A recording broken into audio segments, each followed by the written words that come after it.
Bueno, le damos la bienvenida al webinar del mes de septiembre del Colegio de Abogados de la Ciudad de Buenos Aires. Hoy vamos a hablar de las novedades en defensa de la competencia, a pesar de que en el ambiente se comenta mucho la falta de novedades. Por suerte, acá tenemos 4 speakers que nos van a seguramente contar novedades interesantes que han estado pasando en este último tiempo.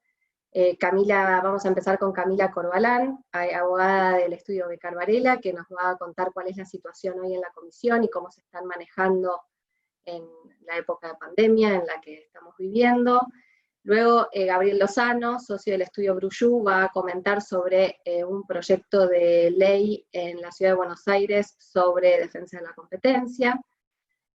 Continuaremos con Ariel Irizar, de abogada del estudio Marvalo Farrell y Mayral, que nos va a comentar sobre la situación actual de la conformación de la autoridad de competencia, qué es lo que ha hecho el Poder Ejecutivo, las medidas adoptadas por el Poder Ejecutivo al respecto, y lo más interesante, las acciones judiciales que se han impulsado para designar la tan deseada Autoridad de Defensa de la Competencia. Por último, Agustín Ciboldi, socio de O'Farrell Abogados, nos va a comentar sobre el DNU 690 de este año, que declara servicio público a los servicios de TIC. El colegio ha tomado una posición frente al DNU, así que nos va a comentar un poco el contenido y nos va a analizar la posición del colegio con alguna opinión, me imagino, al respecto. Así que los dejo con Camila, y adelanto que cualquier pregunta o consulta que tengan, les pido que la escriban en el chat. Los últimos 10-15 minutos los podemos destinar a contestar preguntas, así que vayan haciéndolas por ese medio y al final de la conferencia vamos a dar respuesta a todas las que podamos. Muchas gracias a todos, y Camila, te cedo la palabra. Bueno, buenos días a todos. No sé si se puede ya ver mi pantalla. Sí, bueno, se ve, ahí veo la cara, buenísimo. En primer lugar, agradecer obviamente al colegio, a la Comisión de Competencia, a Aicha por la organización, y bueno, la verdad que es un placer compartir el panel con colegas y amigos, ya obviamente. Como decía ella, la idea es que presente un poco el tema de la implementación del manual TAD, cómo esto juega con la suspensión de plazos, y tratar de dar un poquito de noticias de cómo viene la comisión desde el 20 de marzo. No sé si todos lo conocen, el TAD, por sus siglas Trámites a Distancias, es una plataforma web donde cualquier ciudadano puede realizar un trámite ante un organismo público para hacer presentaciones, gestionar y realizar sus trámites online. La verdad que esta plataforma se aprobó por un decreto en el 2016 y tenía como finalidad que todos los administrados podamos gestionar trámites online de manera más eficiente y con un punto muy importante que es la transparencia en la relación entre la administración pública y el administrado. Esta plataforma se venía usando en distintos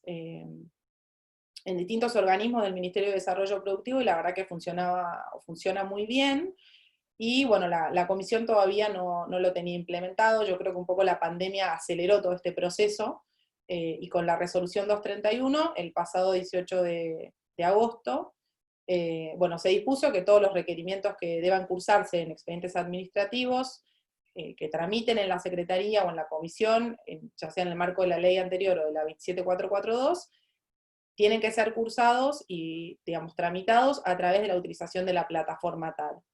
Es muy importante señalar que por ahora la Comisión va a usar esta plataforma únicamente para todo lo que respecta a concentraciones económicas y opiniones consultivas.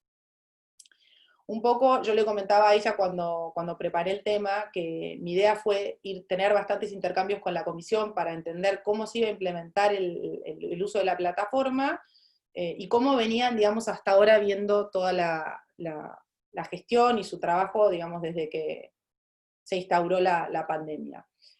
Lo que me contaban un poco es que, bueno, hasta ahora, obviamente dada la suspensión de plazos, ellos intentaron seguir con todo lo que podían, digamos, con el trabajo y con los expedientes en curso, y se hacía todo a través de mails. Bueno, muchos tendrán la experiencia de que recibieron algún mail o que intercambiaron mails con la comisión, pero la idea era buscarle como una parte o una pata formal para instrumentar esto, y bueno, por eso se aceleró la instrumentación de la plataforma TAD. Bueno, como yo les decía, la comisión armó un manual de uso para poder usar la plataforma, que está disponible en la parte de documentos de la comisión, con lo cual ahí todos podemos, digamos, tener una lectura rápida de lo que es el sistema y de cómo va a funcionar.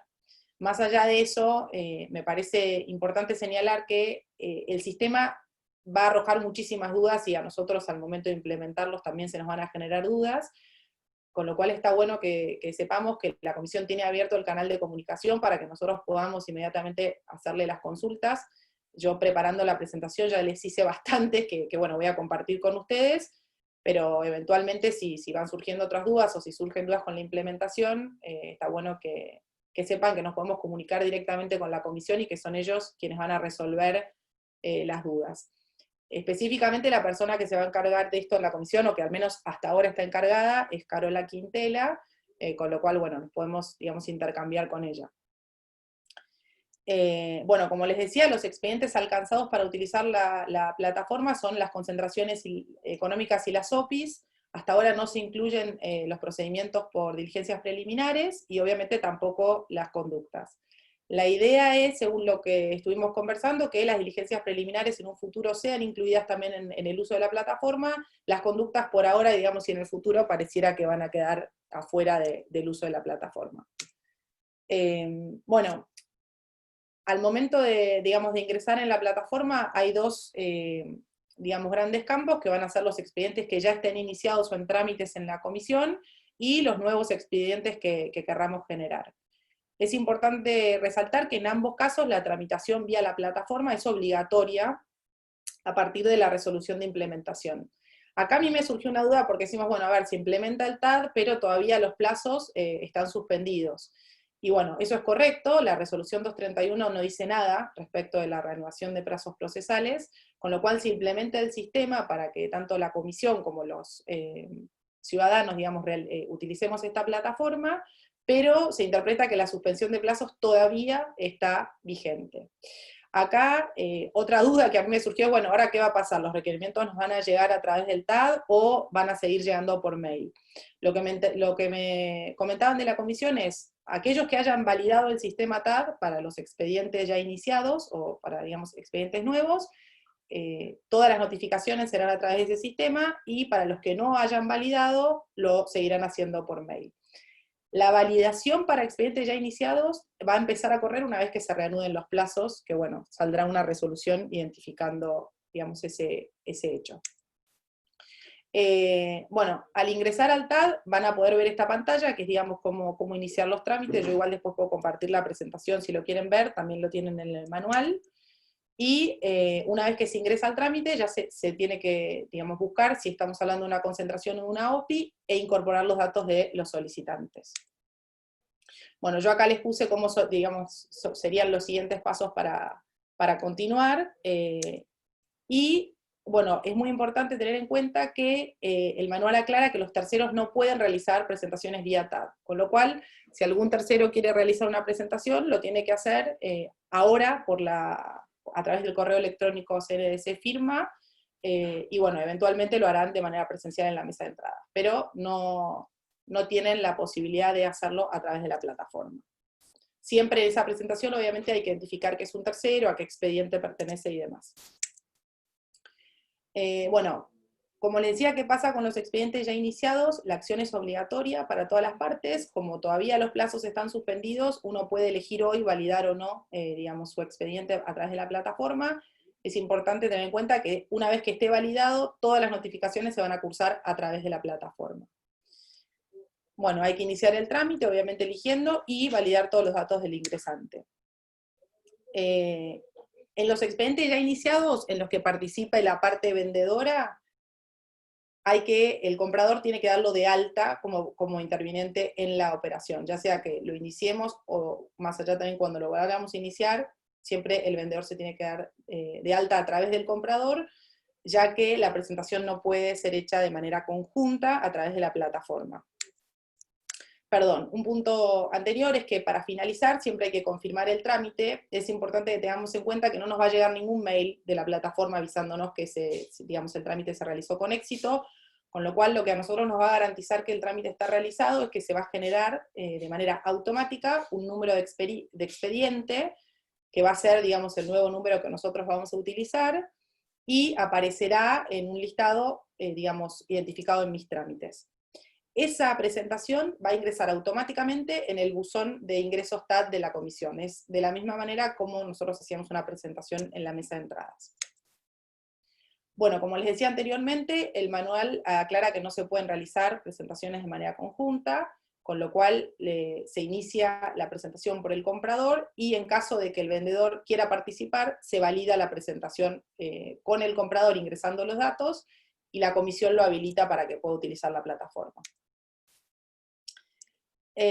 Bueno, acá yo les pongo un poco el detalle de cuáles son los datos que tiene que ingresar el vendedor como para poder participar y utilizar la plataforma, y para que, digamos, el expediente tal ya esté generado.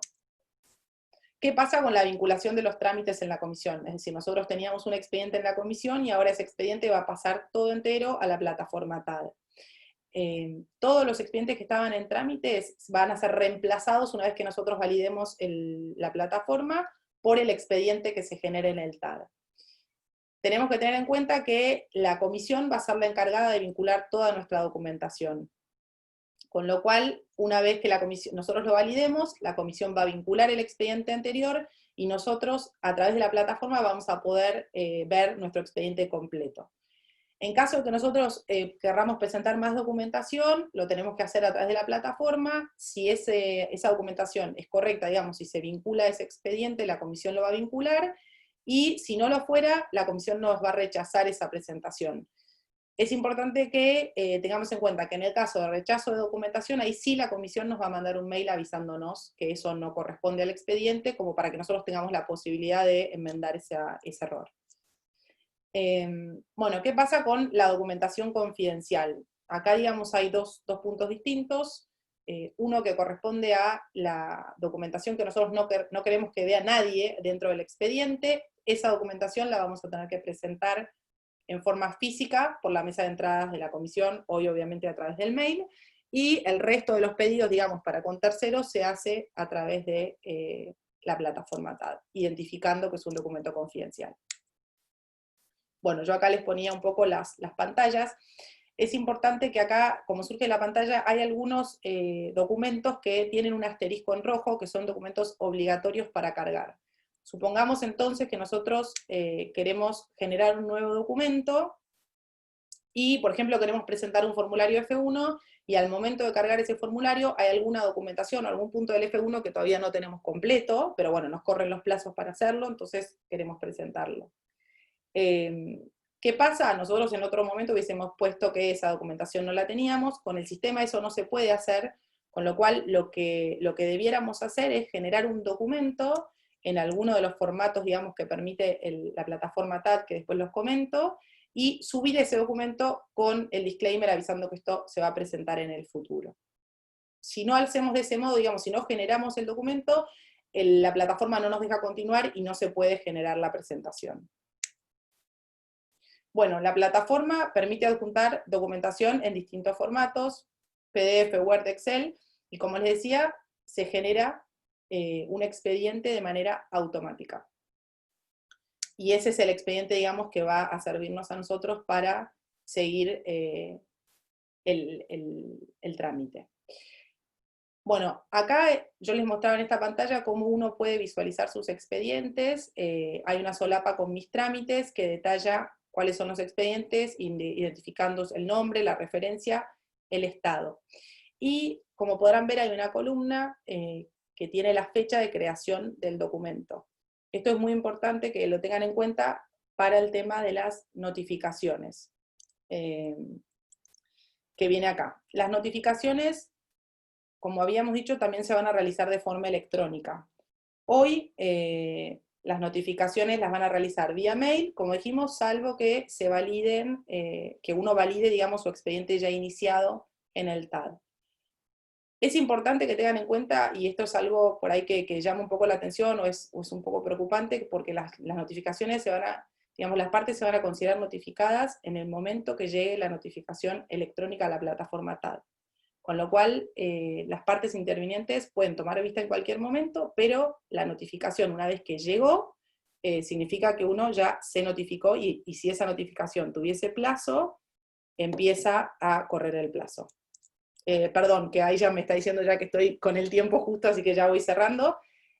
Bueno, por último, nada, comentarles algo rápido del tema de la toma de vista y de las horas y días hábiles, que me parece súper importante, que es que el TAD funciona en cualquier momento, porque es una plataforma online con nosotros y tenemos la posibilidad de meternos en cualquier momento a revisar nuestro trámite, nuestro expediente, o hacer presentaciones.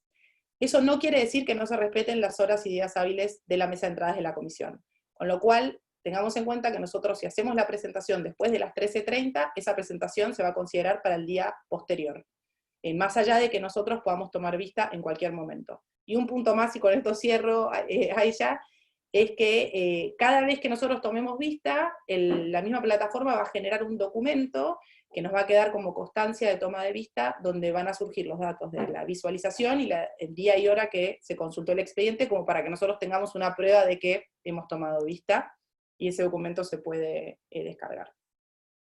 Bueno, creo que con eso cierro. De todos modos, como les decía, me parece que el sistema tiene un montón de consultas, y que nos van a ir surgiendo consultas a raíz de que lo vayamos utilizando, con lo cual, esto por ahí para comentarles, si todos tenemos dudas, o vamos teniendo dudas a partir de la implementación, desde la comisión me ofrecieron, podemos armar un documento, reenviarlo, y que nos contesten las dudas para que todos las tengamos aclaradas. Bueno, muchas gracias.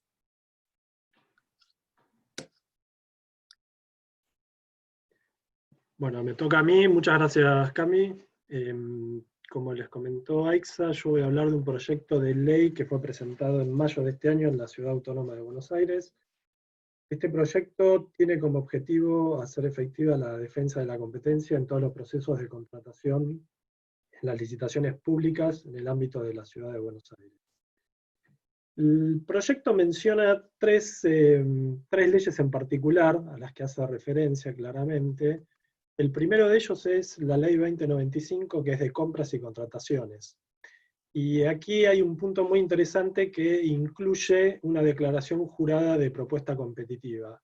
Entonces agregan un artículo 15 bis a esta ley, en donde se obliga a las partes que hacen las ofertas en los procesos de licitación a efectuar una declaración jurada de propuesta competitiva, en la cual básicamente están diciendo que la misma no ha sido concertada con potenciales competidores.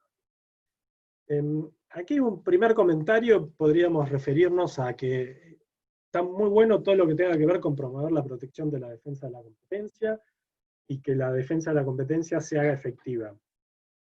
De cualquier manera, me parece que esto se logra, obviamente, investigando y sancionando la carterización de empresas en el marco de este tipo de licitaciones públicas, y no veo que se logre solamente por una declaración jurada que efectúen los participantes en la licitación. De cualquier manera, si sumamos la declaración, más las investigaciones, más las sanciones, creo que todo ese combo de medidas, eso claramente va a hacer que el enforcement sea mucho más efectivo, y no quede solamente en esta declaración de una de las solas partes, que me hace acordar un poco a las declaraciones que hay que hacer cuando uno ingresa a los Estados Unidos, de que no está llevando droga, que no está llevando armas, y que no piensa hacer ningún tipo de atentado. Está muy bueno que esté por escrito, pero la realidad es que si después no se controla todo eso, queda en la nada, ¿no? La otra ley que menciona este proyecto es la ley 5.916. Esta ley se refiere a los contratos de participación público-privada. Y nuevamente se incorpora un artículo, el artículo 25 bis, que habla sobre fomento de la competencia. Y aquí, básicamente, lo que establece es que respecto de los pliegos de bases y condiciones, y obviamente las especificaciones técnicas, no tienen que incluir cláusulas que de algún modo constituyan una restricción irrazonable de la competencia, o que pueda favorecer situaciones en particular, y por el otro lado que posibiliten acuerdos de reparto de mercado o concertaciones de posturas entre diferentes oferentes. Acá mi comentario es que me parece de vuelta muy bueno esto que se pretende hacer, y que expresamente esté previsto de esta manera. Me parece que se cae de maduro que ningún pliego debería contener de por sí cláusulas que sean restrictivas de la competencia o que favorezcan a alguien en particular. Creo que esto se incluyó precisamente porque, al menos en Brasil, el CADE, que es la autoridad de competencia de aquel país, tiene entendido que en la medida en donde el pliego contenga cláusulas restrictivas, u otras como las que estamos mencionando anteriormente, el CADE en realidad no tiene competencia para actuar, sino que si la inclusión de cláusulas que podríamos considerar ilícitas queda en realidad en la esfera de la parte administrativa y eventualmente cuestiones penales como consecuencia del actuar del Estado. La otra ley que menciona es la ley 6.246, disculpen, sobre régimen de contrataciones de obra pública. Aquí ya directamente no se incorpora ningún artículo, simplemente se la menciona, porque tanto la declaración la declaración jurada de propuesta competitiva, como así también el fomento de la competencia, y todo lo que expliqué recién sobre los pliegos y las especificaciones técnicas, ya está contenido. Ahora bien, podemos pasar al análisis del proyecto respecto de la autoridad de aplicación. El proyecto menciona que será el organismo contratante en cada una de las leyes que arriba estamos indicando.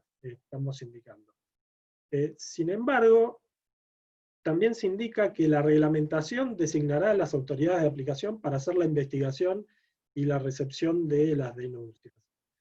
Entonces aquí parecería haber como una contradicción, podría ser aparente, y en todo caso tendremos que esperar a que la ley se apruebe y ver el texto final, o ver la reglamentación que se dicta en consecuencia para ver cómo se resuelve este tema.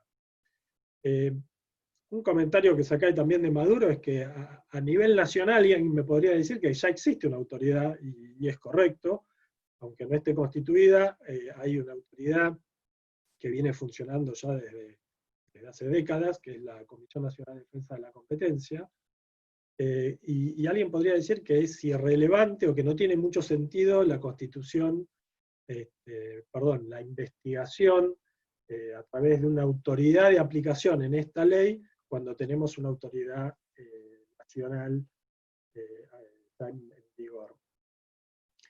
Después se habla que la investigación va a proceder, ya sea de oficio o por denuncia, ante la detección de indicios de abuso de posición de dominio o la conducta anticompetitiva, que sería la de la coordinación de posturas en licitaciones, que está prevista en la Ley de Defensa de la Competencia. La inclusión del abuso de posición de dominio no me parece que sea del todo correcta, pero bueno, habrá que ver después cómo es lo que se interpreta. Y por otro lado, la investigación también tiene que llevar a cabo cualquier investigación relacionada con la conducta tipificada en el artículo 300 del Código Penal. Menciona el artículo 300 y no hace la referencia a que hay dos incisos en ese artículo. Entiendo que solamente se refieren al primer inciso, en donde se menciona la reunión o la coalición entre los principales tenedores de una mercancía o género. Es básicamente un cartel. También esta investigación va a tener que tratar sobre otro tipo de delitos que se puedan dar contra la administración pública. Me viene a la cabeza inmediatamente la violación de los deberes de funcionario público, cohecho y tráfico de influencias, entre otros que claramente pueda haber. Y nuevamente acá menciono que parecería que hay una contradicción. Por un lado, ante la detección de indicios debe iniciarse una investigación.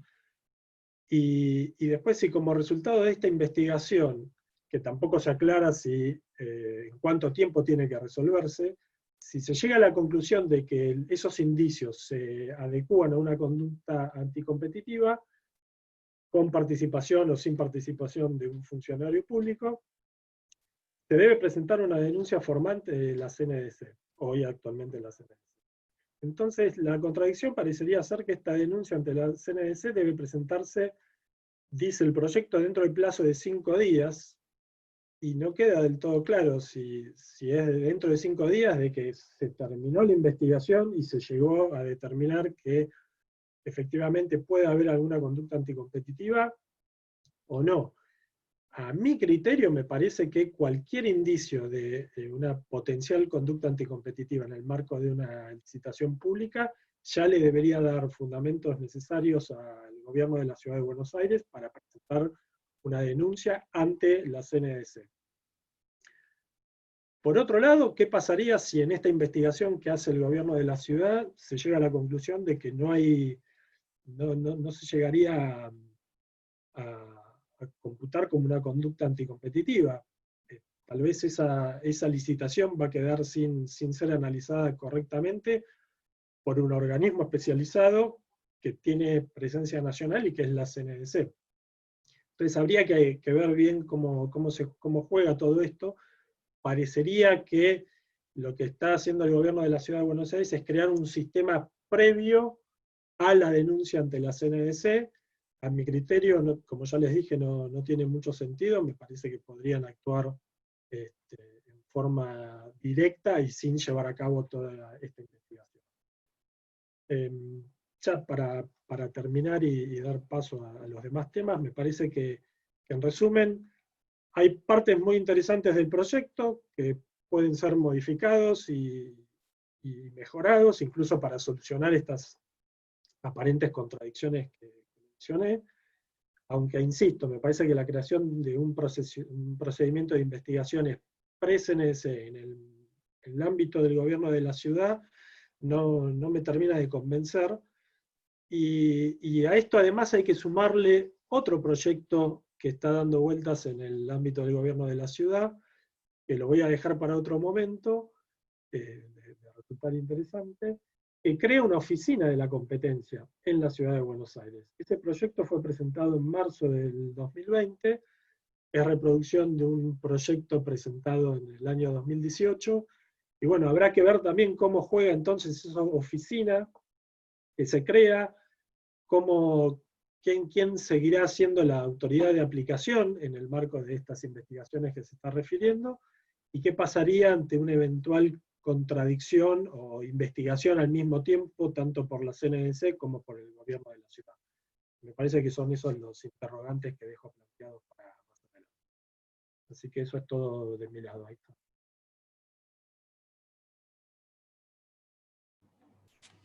Bueno, buenos días a todos. El tema del que yo voy a hablar es la situación de la Autoridad Nacional de Defensa de la Competencia. Primero, un breve raconto sobre qué dice la ley. Según la ley 27442, a partir de su artículo 18, se crea la Autoridad Nacional de la Competencia como un órgano descentralizado y autárquico. Los miembros del tribunal y los secretarios tienen que ser designados como resultado de un concurso de antecedentes y oposición. Se seleccionan las ternas se elevan al Poder Ejecutivo Nacional, el Poder Ejecutivo Nacional elige y eleva los pliegos de los candidatos al Senado. Es decir, que la designación de la autoridad requiere el acuerdo del Senado. ¿Qué ocurrió en la realidad? Después que se dictó la ley, un año después, comienza un procedimiento de concurso. Se realiza el concurso, se eligen las ternas, se elevan al Poder Ejecutivo Nacional, el Poder Ejecutivo Nacional eleva los pliegos al Senado. Cuando los pliegos estaban en el Senado, se produce el cambio de gobierno. Y el presidente Fernández dicta el 14 de diciembre del 2019 un decreto, el decreto 36-2019, Este decreto, en su parte resolutiva, instruye a todos los ministerios a revisar los procesos concursales y de selección de personal de la administración pública, que se hayan realizado durante los últimos 2 años, a contar desde el 14 de diciembre del 2019 para atrás. Como consecuencia de ese decreto, el Poder Ejecutivo retira los pliegos del Senado. A partir de ese momento entramos en un cono de sombra, hasta que en el mes de agosto nos anoticiamos a través de los diarios de varias acciones judiciales iniciadas para obtener el nombramiento de las autoridades. Las acciones judiciales son 2. Por un lado, una denuncia penal y por otro lado, un amparo. La denuncia penal no tenemos acceso. Sabemos que tramita ante un juzgado federal penal número 5, que es contra Alberto Fernández, Matías Culfas y Paula Español, por incumplimiento de los deberes de funcionario público, por haber retirado los pliegos para la designación de la Autoridad de Defensa de la Competencia, con lo cual no se cumplieron los plazos que dice la ley. El amparo sí es visible, se puede ver en PJN. Sabemos que fue presentado por varios representantes del ARI, Elisa Carrió, Hernán Reyes, que se presenta como legislador porteño, Maximiliano Ferraro y Juan Manuel López, que se presentan como diputados nacionales, y que alegan actuar como consumidores y usuarios afectados y amparados por el artículo 43 nacional, 43 de la Constitución Nacional, en su calidad de representantes del pueblo argentino, y que en tal carácter defienden intereses de incidencia colectiva, y también dicen que como el fin de la Ley de Defensa de la Competencia es proteger el interés económico general, están englobados en ese concepto. Esa es la legitimación activa que ellos dicen tener. El amparo tramita en un juzgado contencioso administrativo federal, el número 3, y el último acto es la presentación realizada por el Estado Nacional del informe del artículo 8 contestando el amparo. Eso fue el 3 de septiembre y desde entonces no hay más novedades en el expediente. ¿Qué es lo que pide el amparo? El amparo pide, primero, el cese de la omisión antijurídica y el efectivo cumplimiento de lo previsto en la Ley de Defensa de la Competencia, es decir, el nombramiento de la Autoridad de Defensa de la Competencia y la remisión nuevamente de los pliegos que retiró el Poder Ejecutivo.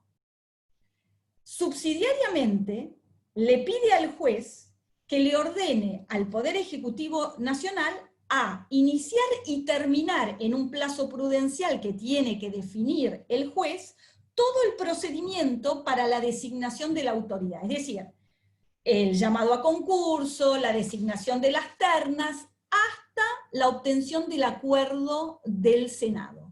Y todo esto bajo apercibimiento de astrentes. Según dicen los amparistas, mientras no se conforma la Autoridad Nacional de Defensa de la Competencia, sus atribuciones recaen en la Secretaría de Comercio Interior. Que eso es una solución provisoria que no puede superar el plazo previsto en el artículo 83 de la Ley de Defensa de la Competencia, que daba un plazo máximo de 30 días desde la reglamentación para conformar la autoridad, y que ese plazo está vencido. En el amparo se identifica a las autoridades de las que emanan los actos como el Poder Ejecutivo Nacional, porque es el que dictó el decreto 36 y el que retiró los pliegos, la Secretaría de Comercio, porque es la autoridad de defensa de la competencia ante la falta del nombramiento de la autoridad nacional, y el Ministerio de Desarrollo Productivo, porque es la autoridad, el superior jerárquico de la Secretaría. Lo que dicen es que el decreto 36 no tiene nada que ver con el procedimiento de nombramiento de las autoridades de defensa de la competencia, que tienen un procedimiento completamente específico que está establecido en la ley 27442 y en el decreto reglamentario 480. Dicen que no hay una motivación para el retiro de los pliegos y que eso es una medida arbitraria que evidencia que tiene como objetivo político modificar el orden de mérito del proceso concursal. detalle importante que no está en el amparo, pero sí está en el decreto 36, y también en la presentación que hace el Estado Nacional, es que el decreto 36 le fija un plazo al Poder Ejecutivo Nacional para hacer esa revisión. Y es un plazo de 6 meses, que técnicamente se venció en junio, pero se prorrogó específicamente hasta el 15 de octubre de este año. Es decir, que el Poder Ejecutivo Nacional todavía está en plazo para hacer la revisión. Eso no está dicho en el amparo. Y para terminar, otra cosa que hace el amparo es analizar cuáles son los efectos que tiene la falta de nombramiento de la Autoridad de Defensa de la Competencia. Y entonces menciona ciertos efectos, que vamos a ir viendo uno por uno. El primero es la ausencia de una autoridad independiente. Dice que la falta de una autoridad independiente, porque lo hace la Secretaría de Comercio, afecta no solamente las garantías de los privados, sino también la del Estado, al momento de tener que detectar, investigar y sancionar conductas anticompetitivas, lo mismo que respecto del control de operaciones de concentración económica que puedan celebrar empresas públicas o que tengan participación mayoritaria del Estado. Otro de los efectos es la concurrencia de atribuciones contradictorias en la Secretaría de Comercio Interior. Y da como ejemplo que el programa Precios Cuidados emane de la misma dependencia que después tiene potencialmente que resolver la afectación de ese programa al régimen de competencia, es una concurrencia contradictoria de atribuciones. Dice que además hay ausencia de idoneidad y solvencia técnica y moral. ¿Por qué? Porque dice que se les requiere a los miembros de la autoridad de competencia independencia, idoneidad, solvencia, que no se le pide de la misma manera a los que actualmente ejercen ese trabajo. Y que eso debilita la detección de conductas anticompetitivas. Dice que hay una falta de juez natural, que al no crearse la Autoridad Nacional de la Competencia, los particulares, los consumidores y los proveedores no pueden acceder al juez independiente y de expertise técnica que prevé la Ley de Defensa de la Competencia. También dice que hay que tener en cuenta los casos de conductas per se que se establecen en el artículo 2 de la ley, que invierten la carga de la prueba, y que ese cambio es una innovación legislativa que requiere de una autoridad competente y natural que actualmente no existe. Y que además esto se ve agravado en el caso de las medidas cautelares de cese, que hasta tanto no se constituya la Autoridad de Defensa de la Competencia, va a seguir siendo necesaria la intervención de un juez para ordenar el cese de una conducta anticompetitiva. Y que eso incentiva la judicialización de todas las resoluciones que adopte la Secretaría de Comercio Interior. Otro de los efectos es la suspensión del control ex ante. La falta de designación de la autoridad suspende el régimen de control previo de las operaciones de concentraciones económicas. Eso significa que se mantiene el control ex post, que según los amparistas trae consigo una inestabilidad jurídica riesgosa desde el punto de vista de la protección de la propiedad. Y finalmente también se refieren al programa de clemencia. Dicen que como la Ley de Defensa de la Competencia no prevé que la información que se presenta en el marco del régimen de clemencia se pueda presentar ante la Comisión Nacional de Defensa de la Competencia o ante la Secretaría de Comercio Interior, la omisión en conformar la autoridad necesariamente implica la no reglamentación del régimen de clemencia. Y que por el contrario, si se extendiese la omisión en nombrar la autoridad, pero se reglamentase el régimen de clemencia, habría una contradicción a la voluntad del legislador. Así que dicen que la ausencia de la Autoridad de Defensa de la Competencia provoca la carencia de un régimen de clemencia. e implica un deterioro en la capacidad de sanción de conductas anticompetitivas y un debilitamiento de todo el régimen de defensa de la competencia. Esto es lo que dice el amparo que estuvimos analizando y que el Estado acaba de contestar el 3 de septiembre. El Estado lo que hace es, primero, opone excepciones de falta de legitimación activa, porque dice que ninguno de ellos tiene legitimación activa para plantear el amparo, dice que hay falta de acción, plantea que hay un plazo que todavía no se venció, que es el del 15 de octubre para que el Poder Ejecutivo Nacional termine la revisión, y que entonces el amparo es apresurado, y que no debería tratarse, y finalmente pide el rechazo porque dice que está dentro de las facultades del Poder Ejecutivo Nacional el retiro de los pliegos, y que el decreto 36 lo autoriza a revisar todos los procedimientos concursales. También dice que hay bastantes quejas sobre el procedimiento que se hizo para la designación de las autoridades, dice que no se cumplió con la normativa vigente, dice que las ternas no se cumplieron, que en algunos casos, que sí se cumplió en el caso de los secretarios, dice que hay un informe del Poder Ejecutivo donde se recomienda aprobar las designaciones de los secretarios, pero no aprobar las designaciones de los vocales, porque no se cumple con los requisitos esenciales. Así que eso es lo que dice la respuesta del Poder Ejecutivo que pudimos revisar.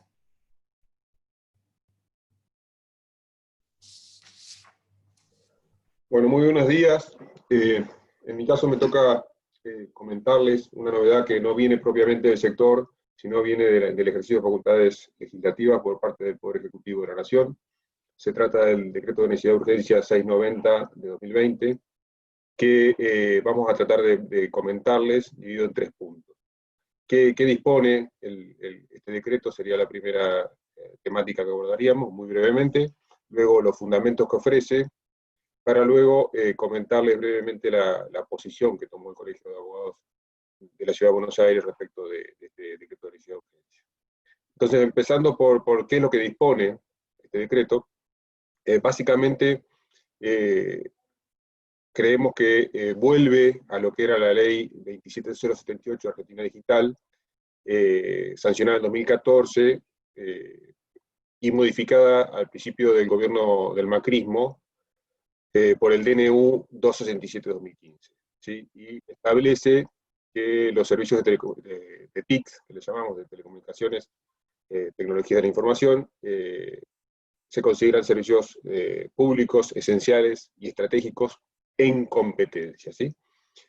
A este calificativo agrega, volviendo al origen de la 27078, que las autoridades podrán controlar y regular los precios, pero que por principio esos precios serán fijados de forma libre, en tanto y en cuanto tiendan a una prestación eficiente y a un margen razonable sobre la operación realizada por cada licenciatario.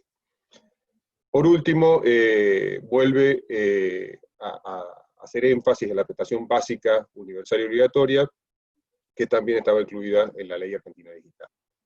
En cuanto a las innovaciones del decreto, frente a lo que era la Ley de Argentina Digital, dispone incorporar al servicio de telefonía móvil como un servicio público sujeto a regulación de precios, ¿sí?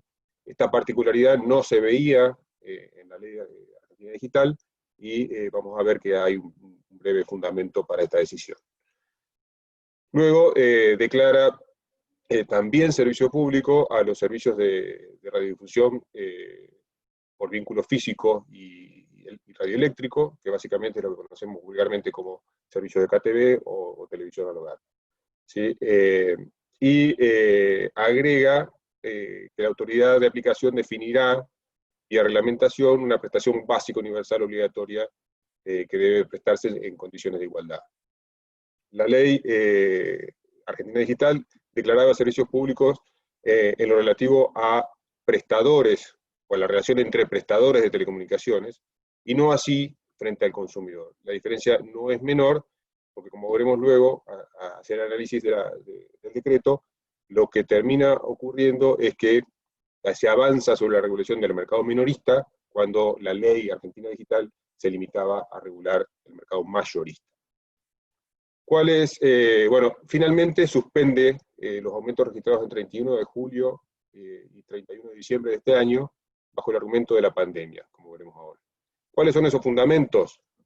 Bueno, hace mucho énfasis en el derecho humano, en el acceso a la información y el acceso a los servicios de Internet o servicios TICs como medio para acceder y garantizarse ese derecho humano fundamental de acceso a la información e interacción con esa información.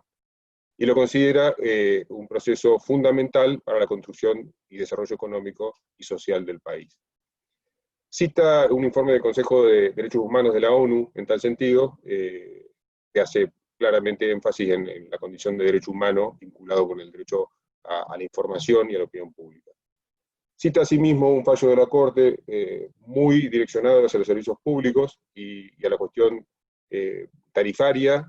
Es el fallo Centro de Estudios para la Promoción de la Igualdad y Solidaridad, un amparo colectivo, donde la Corte señaló que se debe asegurar acceso a través de una tarifa razonable a los servicios públicos esenciales. Luego cita antecedentes de derecho comparado, haciendo referencia a que el derecho mexicano y el derecho francés han considerado al acceso a Internet como un derecho humano también. Por otra parte, hace referencia a lo que originariamente decía el artículo 15, hicimos mención recién, de la 27678, que ya disponía en 2014, cuando fue sancionada, que el servicio de TICs era considerado un servicio esencial, estratégico, público y sujeto a competencia. Lo que no dice y no explicita y no se discute es que lo era solo entre prestadores y no así a nivel de retail, a nivel minorista.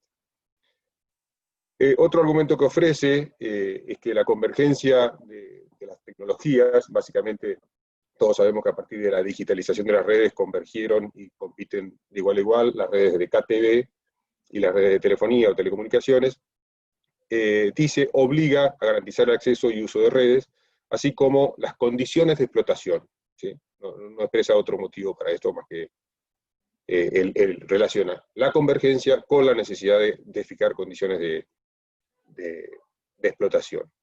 Por su parte, alega que el decreto 267, el DNU, de fines de 2015, al inicio de la gestión del macrismo, convirtió el derecho humano en una mera mercancía, o este derecho humano que señalan en una mera mercancía, que entiende y sostiene que es contrario al artículo 42 de la Constitución Nacional. A partir de eso dice que el derecho humano de acceso a las TICs requiere la fijación de reglas por parte del Estado para garantizar el acceso equitativo, justo y a precios razonables. Que la telefonía celular se ha convertido en el medio de comunicación más importante por el avance tecnológico, y que resulta imperioso avanzar en un marco donde se establezcan las garantías necesarias para que la población pueda acceder a un servicio básico con estándares de calidad e igualdad de trato.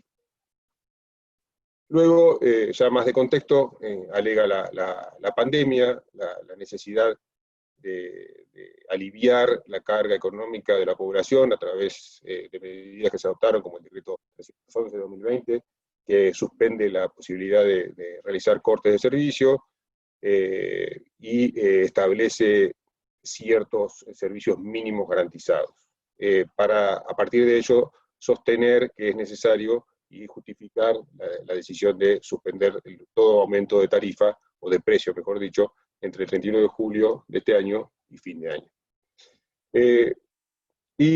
Como modo de asegurar el acceso a la educación, que solo puede garantizarse a través de los servicios de TICs en este momento tan particular de pandemia.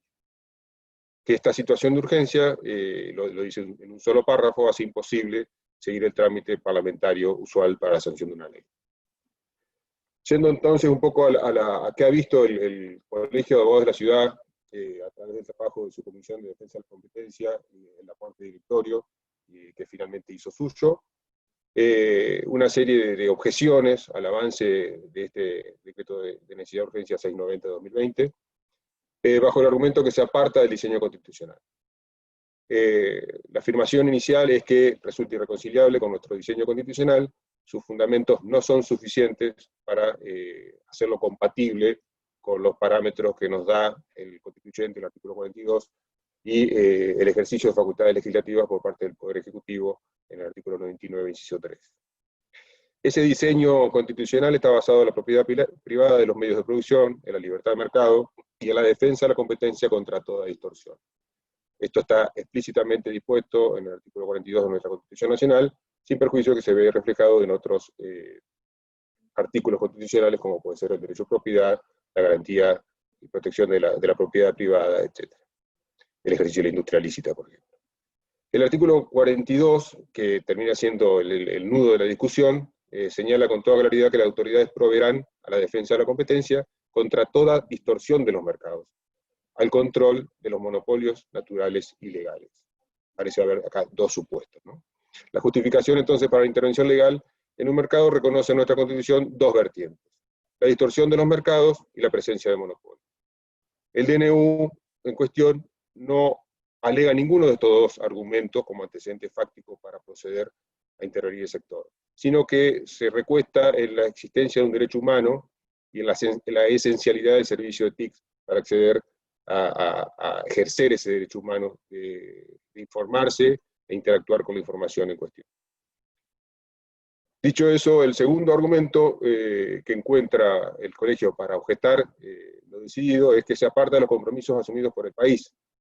La ley 25.000, sancionada por el Congreso, adhirió al cuarto protocolo en el marco de la Organización Mundial de Comercio y señaló que el país se comprometía a no imponer restricciones al acceso al mercado de telecomunicaciones por parte de inversores extranjeros.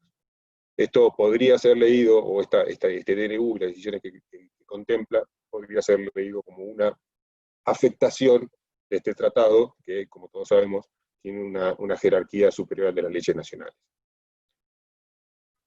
Por lo que venimos diciendo, no encuentra respaldo en el artículo 42, porque la digitalización de las redes de telecomunicaciones y su convergencia con el mercado de distribución de señales de TV, terrestre y satelital, ha dado lugar a la unificación de estos dos mercados, y ha potenciado la competencia, lejos de acercarla al monopolio. Entonces, a partir de esta innovación, todas las redes existentes compiten entre sí, porque ya trafican datos y no señales de voz o de video, y por lo tanto, la competencia es mucho más factible, y el presupuesto del servicio público, o el presupuesto de intervención del artículo 42, que es la existencia de monopolio, se diluye, y respecto de la inexistencia actual en el mercado de TICs, de un monopolio natural, es un tema con un alto grado de consenso en el derecho comparado, y por tanto sustenta el argumento del colegio en cuanto a que no se configura uno de los dos supuestos, que es la existencia de un monopolio natural. El otro supuesto que habilitaría el dictado o la intervención sería la distorsión del mercado de TICs. Esto ya se trataría de algún tipo de abuso, de cartelización, de algún abuso de facilidad esencial, todos supuestos que eventualmente serían violatorios de la Ley de Defensa de la Competencia. Y por tanto no debieron haber dado lugar a un DNU que declare la publicatio, o considere estos servicios públicos, sino que debió haber dado lugar a una denuncia del Poder Ejecutivo ante la Autoridad de Defensa de la Competencia, ¿sí? Que como todos sabemos, y el señor presidente Ariel, no está constituida en cumplimiento de lo que dice la propia ley, sino que hoy por hoy es una Secretaría de Estado, con la instrucción y la recomendación no vinculante por parte de la Comisión Nacional de Defensa de la Competencia. Conclusión, tampoco tenemos ningún elemento de juicio, ningún fundamento en el DNU que nos aporte ese dato que nos diga eventualmente que estamos ante un supuesto de abuso. ¿Sí? Alega, por un lado, el derecho humano, y por otro lado, la necesidad de regularlo, y regular precios relativos a ese servicio. Por otra parte, tampoco es el DNU la herramienta para garantizar el acceso a los servicios de TIC, porque está la decisión entre los articulados nuevos de que sea la autoridad de aplicación, en ANACOM, quien disponga una suerte de mínimo garantizado de servicios de TIC para el universo del público usuario. Desde el año 2000, a través del decreto 764, nuestro país tiene un régimen específico para ese tipo, que ni siquiera es mencionado en el DNU, que tiene un fondo fiduciario asociado, y que apunta justamente a cubrir la necesidad de aquellos consumidores que por estar en lugares apartados, de poca demografía, o eventualmente de alto costo de prestación, tienen distintos programas para asegurar el acceso y la accesibilidad, la asequibilidad del servicio de telecomunicaciones, subsidiándole parte del precio, pero manteniendo la señal del costo para que el consumidor internalice el uso, ¿sí? y ajuste su consumo. En consecuencia, el propio Estado tiene el deber y la herramienta necesaria para asegurar la universalidad del servicio. Por tanto, esta herramienta o esta forma de intervención tampoco parece ser adecuada, habiendo una intervención mucho menos gravosa para la libertad y la industria, como puede ser el ya vigente régimen de servicio universal, que fue sucesivamente modificado desde su sanción original a través del 764 en el 2000. Con lo cual no es que se haya desconocido. Y esos fondos están siendo utilizados hoy día por parte de la autoridad de aplicación en ANACOM para el desarrollo de una amplia red digital que sirva de backbone, de red de respaldo para el acceso a Internet como columna vertebral. De vuelta, no parece haber consistencia entre esta situación de hecho y de derecho y los argumentos esgrimidos por el DNU. Bueno, por otra parte, no refleja el derecho comparado, como venimos diciendo, hay consenso global en que no existe más un monopolio natural en las redes de telecomunicaciones, que esto fue desvirtuado justamente por la digitalización ocurrida hace ya 20 años, y que toda esta novedad trajo consigo una revisión de todas las premisas regulatorias, y hay consenso a nivel global en cuanto a que esto ya descarta la posibilidad de que sea un monopolio natural, que tiene una definición técnica muy ajustada. El monopolio natural no es algo arbitrario y que se pueda definir ideológicamente, ¿no? El monopolio natural tiene una definición que es costos decrecientes y que justifican eventualmente la regulación. Pero en este caso no se dan esos presupuestos técnicos y por tanto el avance sobre la regulación y la disposición de la publicatio, servicios públicos sobre estos servicios, carecería de respaldo si uno lo mira desde la óptica del derecho comparado. En este sentido, es válido, esto lo agrego yo, la Comunidad Europea en su Tratado de la Unión tiene una restricción expresamente prevista respecto de la publicatio de servicios a nivel nacional por parte de los Estados miembros, limitando cualquier posibilidad de que un Estado miembro declare la publicatio de determinados servicios, porque eso se entiende que opera en contra de la libertad económica que debe prevalecer en la Unión. Fuera de eso, bajo el paradigma de competencia por servicios, que esa es nuestra regulación, lo que tenemos es, y me está apurando AISA, ya estoy, lo que tenemos es un régimen donde claramente se busca la competencia por servicios y no por redes, ¿sí? Y para lograr eso lo que hay es una fuerte carga regulatoria sobre los acuerdos entre mayoristas, para asegurar que el consumidor tenga múltiples opciones, que sea el mayorista quien se ocupe de articular con sus competidores la compartición de los recursos a nivel mayorista para llegar a los distintos usuarios. Ese es el paradigma reinante hoy día a nivel global. Va más allá de la ley argentina digital, dado que califica de servicio público a las telecomunicaciones móviles, y aparte avanza sobre el mercado minorista cuando la ley argentina digital se limitaba a los servicios mayoristas, como decía.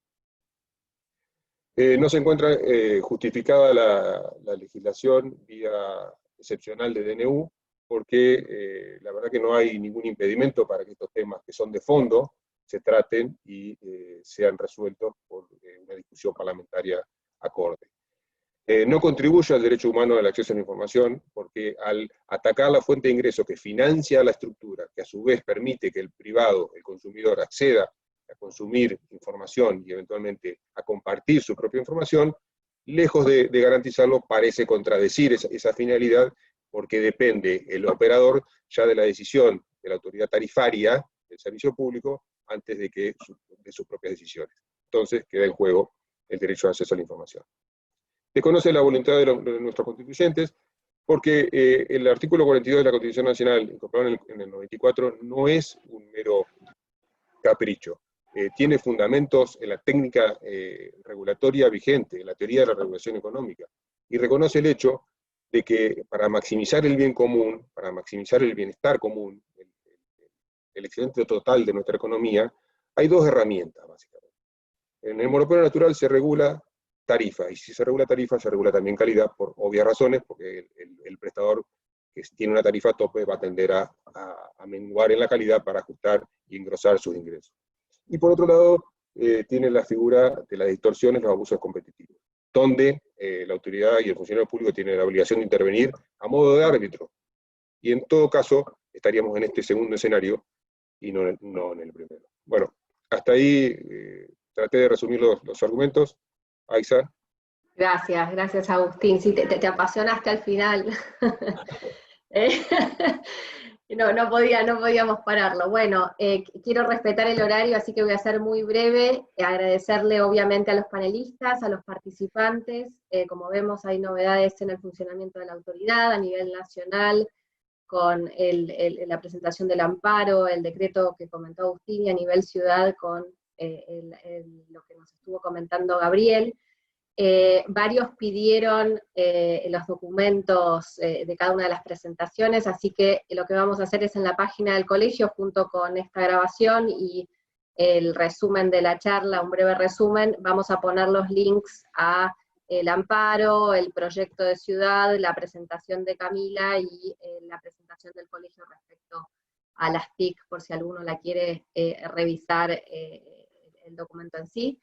Así que bueno, muchas gracias nuevamente y esperamos que el mes que viene puedan sumarse al próximo webinar del Colegio de la Ciudad. Muchas gracias, hasta luego. Gracias. Gracias.